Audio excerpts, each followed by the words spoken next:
Hi, lovies. This is Christina with Karma's Eyes LLC here on Universal Spirit Podcast.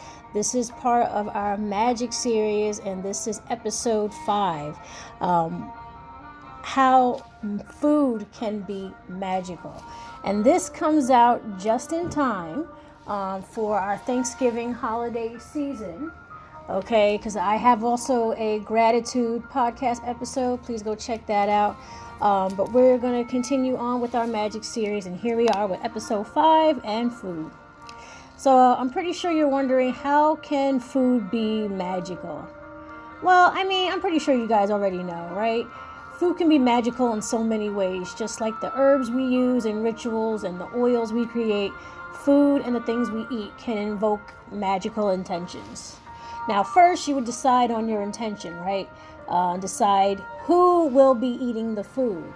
If you are looking to strengthen love between family members, prepare a magical dinner for them and yourself. Second, then you will decide on the ingredients, of course. This is where knowledge of herbs and spices and fruits will come into play, right? Even for beginner cooks, start with simple things and be mindful of allergies, right? It is well known that cinnamon, mint, and rose water all invoke feelings and energies of love and support. Then you're going to add your favorite things and get creative with your intentions, right? The best idea is to really conjure up a good mood and a good feeling, right? So our favorite things are definitely going to have very strong emotions tied to them. So that's what you're going to be putting into your food.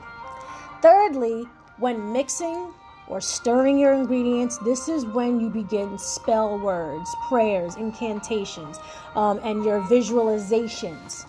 The words spoken over the food before cooking will be absorbed. This can be done when trying to bring people together, but it also can work when trying to create discord and separation. Preparing food for an enemy is not uncommon. So keep that in mind when people, bring food to your home and they don't eat any of it. So definitely pay attention to that. This is one of the best ways to serve magic undercover, right? Because I'm all about doing magic, very under the table type ways. And then you start to realize that it is in fact everywhere. This works particularly well if you are a chef. So be nice to the chefs at the restaurants from now on, all right?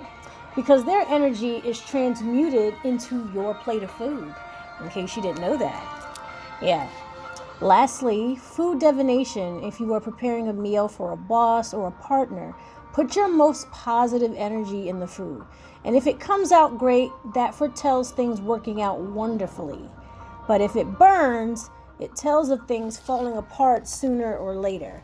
Now, I've tested this theory. I was, in fact, making my famous cornbread, for those of you who have been to my home, that I take really good pride in my cornbread, and I do my very best to make it taste as best as it can. And I was making my prize cornbread for a man that I was dating at the time, and I made sure every ingredient was perfect, everything was fresh, everything was cooked at the right temperature and everything like that. I closely monitored it and everything, right? And when I was stirring and mixing in all the ingredients, I was visualizing, our life together and doing all these things and all the lovey-dovey words and stuff like that. And like a long story short, guys, my cornbread burned. I don't remember leaving it unattended. I don't remember over stirring or I don't know what happened, to be honest with you. But it ended up burning. Not only did it end up burning, the guy that I was seeing at the time didn't even eat it. And in fact, he usually would eat it in any other circumstance. But it seems as though all that positive energy that I had put into it, his vibration, his energy fields did not want it. So keep that in mind when you are making people, food or preparing food or bringing food to them. You are not just serving them a physical object, right? You are serving them your vibration. You're serving them your energy. You're serving them your intentions.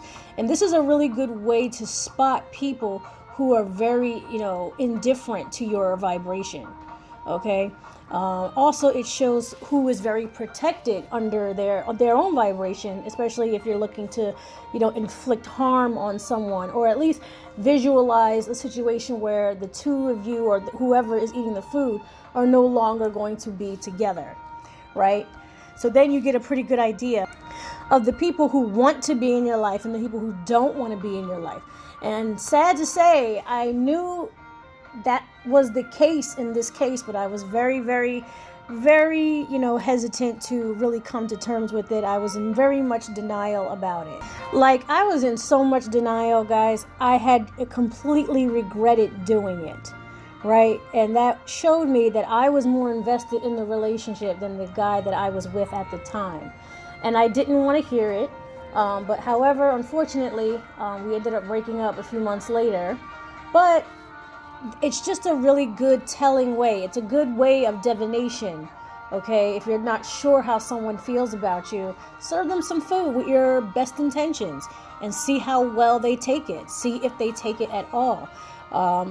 And serve them their favorite food, right? Because we can get lost in translation where you could serve them food that they don't like, and that's why they didn't eat it, and that would be the answer, So if you were to serve them food that you know for a fact that they like, or you've seen them eat before, some people will try to be indifferent, where it's like, I don't want to eat it because you made it, okay? Or, I don't want to eat it because, I have a funny feeling about it. It's not because it's tricked. It's not because it's, it is something wrong with it. It just means that energy is not for you.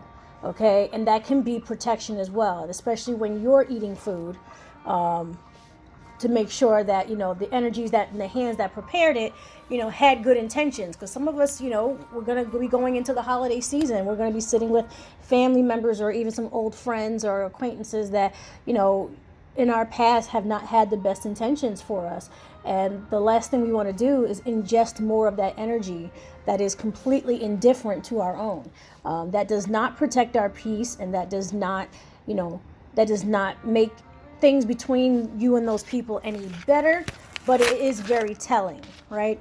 So I hope you guys enjoyed this episode about how food can be magical. I hope you guys learned something and take away the best of intended lessons, where how magic is everywhere. And I will see you in the next episode, where we will be talking about fasting and how fasting is magical. For those of you who are slightly religious, you have a pretty good take on this already, but I'm going to show you and tell you my take in the next episode. I hope to see you there, lovies.